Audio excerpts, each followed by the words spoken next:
Step back sedikit, ini peraturan yang dikeluarkan OJK beberapa tahun yang lalu yang require capital dari perbankan itu minimum 3 triliun. Dan saya rasa ini bagus karena permodalan dari perbankan itu sangat-sangat penting untuk kelangsungan dari sustainable bisnisnya ke depan. Jadi untuk memperkuat sektor perbankan dikeluarkanlah peraturan tersebut.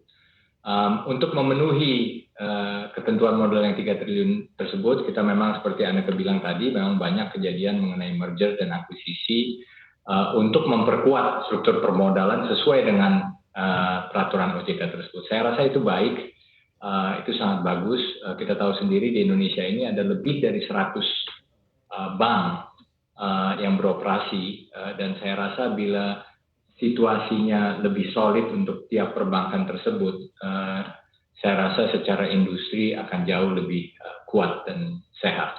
Jadi kami dari Perbanas sangat mendukung usaha-usaha tersebut untuk meningkatkan permodalan sehingga perbankan kita menjadi jauh lebih solid. Baik, artinya di sepanjang sisa 2022 ini ke depannya akan semakin banyak juga aksi merger dan akuisisi untuk bisa mencukupi target tersebut di akhir tahun nanti. Ya, kalau kita lihat sih dari semua perbankan mungkin mayoritasnya akan mencapai pemenuhan modal tersebut seperti yang dikatakan melalui akuisisi atau merger ataupun rights issue. Jadi maraknya aktivitas tersebut sudah berlangsung sebenarnya dari mulai tahun lalu, dan pemenuhan menuju 3 triliun itu saya rasa akan terus berlangsung sampai akhir tahun ini. Betul. Baik, tapi seoptimis apa Perbanas untuk bisa meyakini kalau memang seluruh bank ini bisa mencapai target tersebut hingga akhir tahun?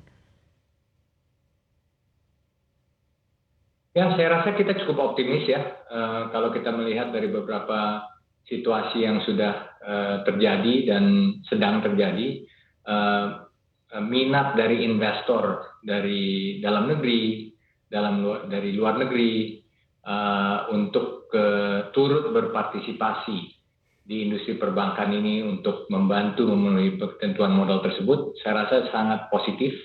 Dan kami juga terus mendengar dan berkomunikasi dengan banyak pihak, banyak investor yang masih sangat antusias untuk terus masuk ke sektor perbankan di Indonesia ini. Jadi saya merasa bahwa situasi ini sangat baik untuk Indonesia, dan dengan lebih kokohnya permodalan tentu aja di bank-bank yang kecil ini, yang dulu namanya buku 1 dan buku 2, saya rasa akan sangat membantu perekonomian Indonesia ke depannya. Baik, dengan adanya aksi korporasi seperti merger atau akuisisi ini ya semakin banyak kita lihat bank-bank yang justru mengubah haluan menjadi bank digital begitu. Kalau Perbanas menilai tren ini seperti apa? Kami dari Perbanas sangat suportif, bahkan kita baru saja membuat suatu kompartemen bank digital yang mana di anggota-anggotanya adalah bank-bank yang melaksanakan operasionalnya berdasarkan digital basis, dan kami sangat mendukung atas kompartemen tersebut. Jadi kami melihat bahwa memang banyak tren terhadap bank digital sekarang ini. Tentu saja porsi tiap bank akan berbeda. Porsi ada bank yang lebih berfokuskan kepada conventional banking, lebih ke corporate banking, lebih kepada mikro, lebih kepada consumer banking, dan juga tentu saja kepada digital. Jadi kami merasa ini baik karena akan melayani segmen-segmen yang berbeda dari masyarakat dan kebutuhan-kebutuhan yang berbeda juga. Dari bank digital tersebut tentu saja karena bank-bank tersebut melihat peluang di mana akses terhadap financing di segmen-segmen bawah, di underserved market, masih belum optimal. Jadi bagaimana untuk strategi untuk reach, untuk memberikan financing terhadap sektor-sektor tersebut, saya rasa banyak dicakup dari strategi dari bank-bank digital yang sedang marak sekarang ini. Jadi saya rasa ini tren yang baik, dapat memberikan akses terhadap financial institutions melalui saluran-saluran digital yang marak belakangan ini. Baik, seiring berkembangnya juga bank-bank konvensional menjadi bank digital, ini artinya semakin banyak lagi talent digital yang dibutuhkan di dunia perbankan. Dan tentunya ini menyebabkan banyak fenomena termasuk talent war salah satunya. Lalu antisipasi apa yang mungkin bisa dilakukan oleh perbankan untuk bisa mencukupi kebutuhan talent digital ini?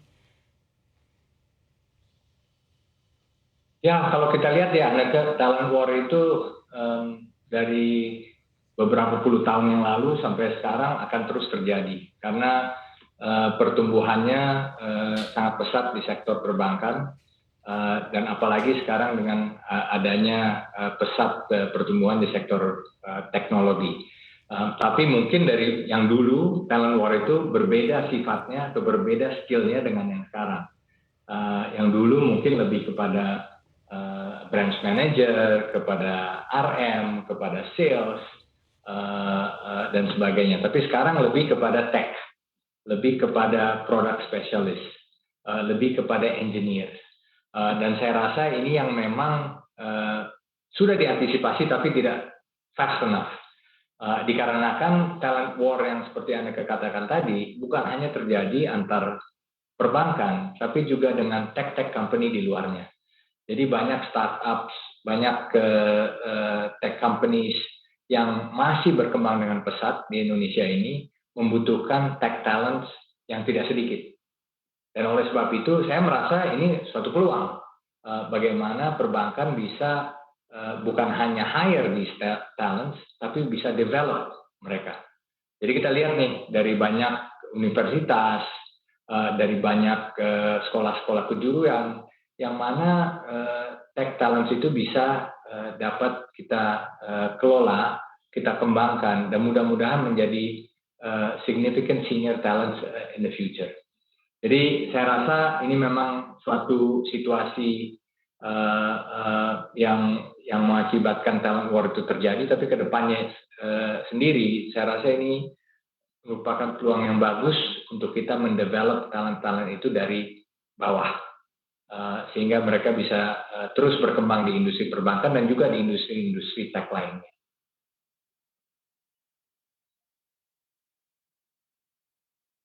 Haan, Wakil Ketua Perhimpunan Bank Nasional atau Perbanas.